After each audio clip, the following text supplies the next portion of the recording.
Hi, everybody. Welcome to the Arthritis Life Hack Crash Course. Why do we care about life hacks when you have arthritis? They can help you prevent future pain and joint strain, and they can reduce the existing pain that you have. Plus, it gives you a sense of control. And also, you want to be able to improve your quality of life, improve your confidence, and again, your ability to actually do things in your life, whether that's cooking or eating or anything that's important to you. I guess right now I'm thinking about food. And the ultimate goal, so that you can actually live a life that you really love despite your arthritis. So I think a lot of times we focus so much on making the pain go away, or maybe trying to find a way to cure or heal the disease, when really there potentially A, might not be a way to cure or heal it for everyone, and B, there's ways to actually maximize your quality of life, and they don't require you to actually get rid of the disease. So that's kind of where I come from. Just a quick pop quiz, if you don't mind letting me know in the chat box.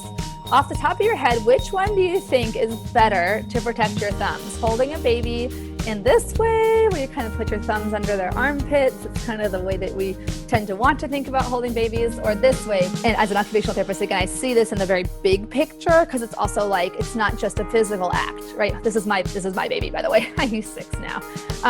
It's an emotional experience too, right? And you're maybe focused on the bonding with your child at that time. You're not necessarily thinking, I'm going to approach this task in the way that helps my joints the most. Even me as an occupational therapist, this is a picture. I wasn't trying to demonstrate it. This is just a picture my husband took.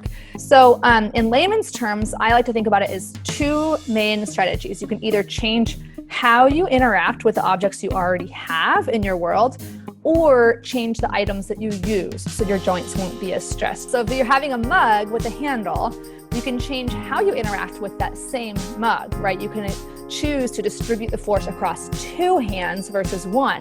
So one of the hallmark symptoms of rheumatoid arthritis is morning stiffness. So if you just have stiffness without hot, pink, tender inflammation, heat can be really, really helpful. So the standard grasp when you're using a syringe is to use your thumb, and that again can be really hurtful for rheumatoid or osteoarthritis. So you can use your palm of your hand, like I'm showing here, in each case, when you're filling the syringe and when you're injecting it.